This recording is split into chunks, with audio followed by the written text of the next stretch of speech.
Hi friends, कसे आहात? पहा, आपण मसावी आणि लसावीशी संबंधित हे गणित करणार आहोत.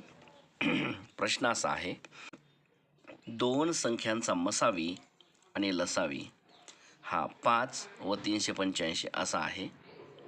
त्यापैकी एक संख्या ही 55 असेल तर दुसरी संख्या कोणती? एक संख्या 55 सांगितलेली, दुसरी संख्या आपल्याला शोधायची आहे. तर हा भाग जो आहे ना, सूत्रानुसार करायचा. सूत्र काय आहे?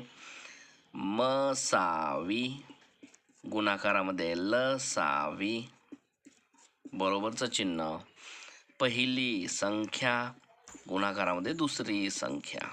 ठीक आहे, इथपर्यंत झालं. हे सूत्र आहे. ह्या सूत्रामध्ये आता किंमत टाकायची आहे. मसावी किती आहे? हा मसावी आणि नंतर लसावी. मग पहिला मसावी म्हणजे 5 आहेत. 5 गुणाकारामध्ये लसावी आहे 385. 385. पहिली संख्या एक संख्या 55 आहे, म्हणजे ती पहिलीच आहे असं समजा, आणि दुसरी संख्या माहीत नाही आहे किती आहे, तर ती एक्स समजा. मग आता हे समीकरण सोडवायचं आहे. ठीक आहे, बघा, एक्स घ्या, बरोबरचं चिन्ह घ्या, आणि ही संख्या सगळी जशास तशी घ्या. 5 गुणाकारामध्ये 385, छेदामध्ये 55 हे छेदामध्ये जातील. त्यानंतर 5 एके 5, 5 11 55.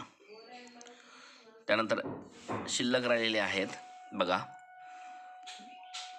एक्स बरोबर हा 385 छेदामध्ये 11 असे शिल्लक राहिले. त्यानंतर 11च्या टेबलमध्ये हा आहेत का? बघा, 11 त्रिक 33, 34 35 36 37 38, 5 राहतात, म्हणजे इथे होतात 55. 11 5 55 मिळालं उत्तर. एक्सची किंमत किती आली, म्हणजेच दुसरी संख्या किती आहे? 35 आहे. हे झालं तुमचं उत्तर. ठीक आहे मित्रांनो, अशा प्रकारे काढायचं असतं. बघून घ्या आणि लिहून पण घ्या.